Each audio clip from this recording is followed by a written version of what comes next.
Sahar tushiruvchi 3 xil vitamin mavjud. Bular qaysi vitaminlar va ular qanday qilib qondagi qand miqdorini pasaytiradi? Bugungi videoda bu haqida aniq ma'lumot olasiz. Birinchi asosiy masala: qandli diabet o'zi nima sababdan kelib chiqqan?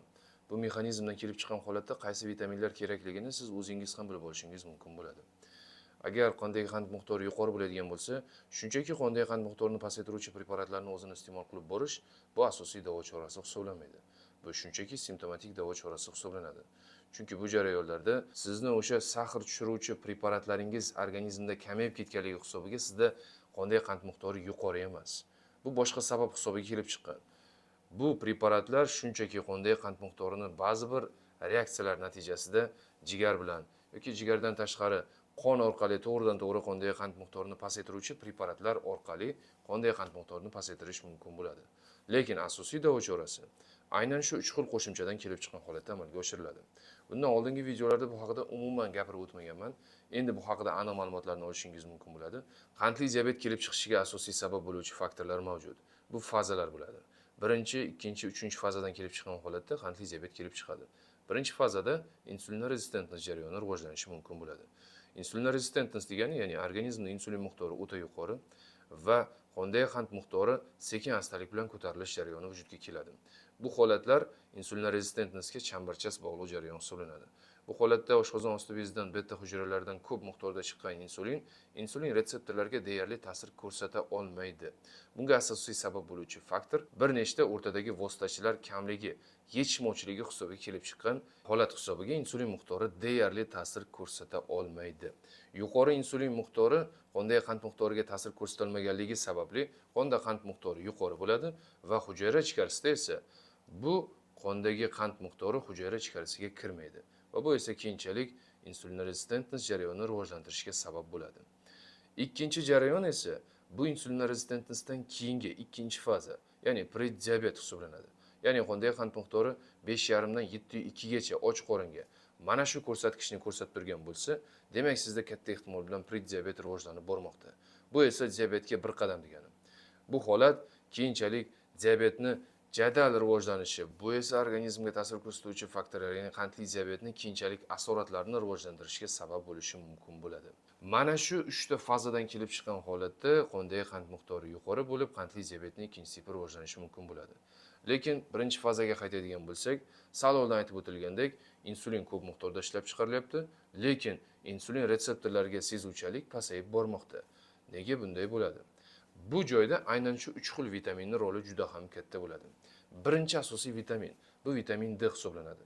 Ya'ni qandli diabetiklar uchun muhim bo'lgan vitamin bu asosiy vitamin D hisoblanadi. Vitamin D yetishmovchiligi hisobiga organizmda qandli diabet kelib chiqishi mumkin bo'ladi. Ko'pchilik stressdan keyin qondagi qand miqdori yuqori bo'lish boshladi va menda qandli diabet rivojlandi deb ko'pchilik aytadi. Yo'q, aslida bunday bo'lmaydi. Stress natijasida organizmda vitamin D sarfi juda ham tez bo'ladi va defitsitga uchrash miqdori yuqori bo'ladi. Ayniqsa bu jarayon vitamin D kritik pasayib ketgan holatda sezilarli darajada o'zgarishlarga sabab bo'lishi mumkin. Bu esa keyinchalik o'sha jinsiy quvvat pasayib ketishi, ko'p terlash va juda ham qattiq depressiyalarni o'tkazgan insonlarda mana shu holatlar rivojlanishi mumkin bo'ladi. Aynan shu jarayon vaqtida sizning qoningizda vitamin D miqdori pasayib ketadi. Bu esa keyinchalik vitamin D defitsiti, ya'ni gipovitaminoz D rivojlanishi mumkin bo'ladi va bu esa keyinchalik insulin rezistentlik, prediabet va diabetga olib borish ehtimoli yuqori bo'ladi. Ikkinchi asosiy vitamin, xuddi shu vitamin D qanday muhim bo'lsa, qandli diabetiklar uchun xuddi shunday muhim bo'lgan vitamin mavjud. Bu vitamin emas, bu gormon hisoblanadi. Ya'ni bu dihidrogenesteron, ko'pchilik DHEA deb atovchi bu qo'shimcha aynan shu vitamin D ga o'xshash jarayonni insulin va insulin retseptorlarining o'rtasidagi vositachi sifatida qatnashtirib turuvchi asosiy gormon hisoblanadi. Mana shu gormonlar yetishmovchiligi hisobiga insulin va insulin retseptorlarini bir-biriga bog'lanishi, pasayishi, keyinchalik esa suzuvchanlik pasayib ketishi, qondagi qand miqdori yuqori bo'lishi va hujayra ichkarisida qand miqdori pasayib ketishiga sabab bo'lishi mumkin bo'ladi. Aynan shu jarayon natijasida sizda holsizlik, tez charchash va ko'p terlash jarayonlari rivojlanishi mumkin bo'ladi. Chunki hujayra ichkarisida bu bosh miyadagi neyronlar bo'lsin, bu mushak hujayralari bo'lsin, farqi yo'q. Qaysi hujayra bo'lishidan qat'iy nazar energiya defitsiti, ya'ni o'sha glyukoza hujayra ichkarisiga kirmaydi. Chunki insulin yetarli bo'lsa ham bu qo'shimchalar yetarli emas. va sizda qonday qand miqdori yuqori bo'lib ketishi va keyinchalik asoratlarga ham o'tib ketishi sababi mana shu hisoblanadi va aynan shundan kelib chiqqan holatda sizda qandli diabet rivojlanishi mumkin bo'ladi. Uchinchi muhim bo'lgan modda mavjud, bu gormon hisoblanadi. Erkaklar uchun muhim bo'lgan asosiy gormon bu testosteron hisoblanadi.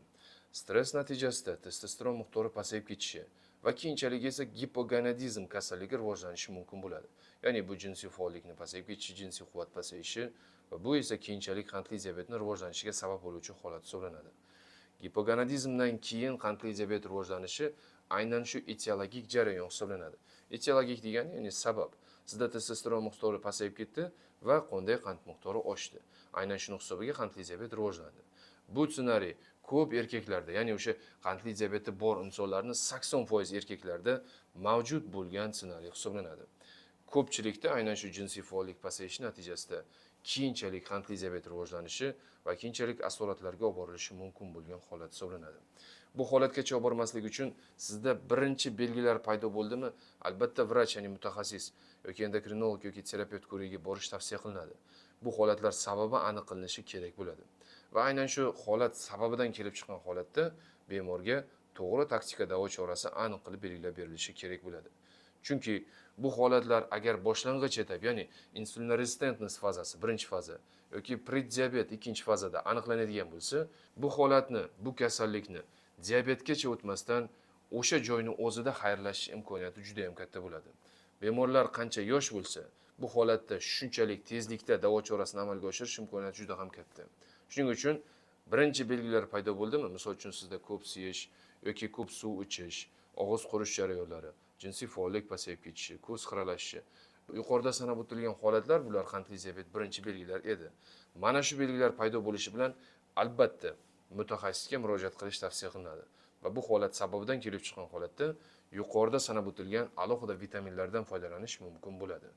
Va bu vitaminlar sizni qandli diabetingizda shunchaki qonday qand miqdorini pasaytirish uchun emas, asosiy davo chorasi sifatida ishlatilishi mumkin bo'ladi. Biz bu bo'yicha har oyda sog'lomlashtirish programmasi o'tkazib boramiz. Bu sog'lomlashtirish programmasi Telegram orqali onlayn tartibda o'tkazib boriladi. Bu onlayn marafon haqida to'liq ma'lumotni Telegram kanalida olishingiz mumkin. Telegram kanal silkasini video ostida belgilab qo'yaman. Bemalol kirib tanishib chiqishingiz mumkin. Bugungi qisqa video shulardan iborat edi. Agar sizga video foydali bo'lgan bo'lsa, like qo'yishni unutmang. Savollar bo'ladigan bo'lsa, izohlarda yozib qoldiring. Eng ko'p berilgan bir xil savoldan kelib chiqqan holatda biz keyingi videoni ishlab chiqishga harakat qilamiz. Sog' bo'ling.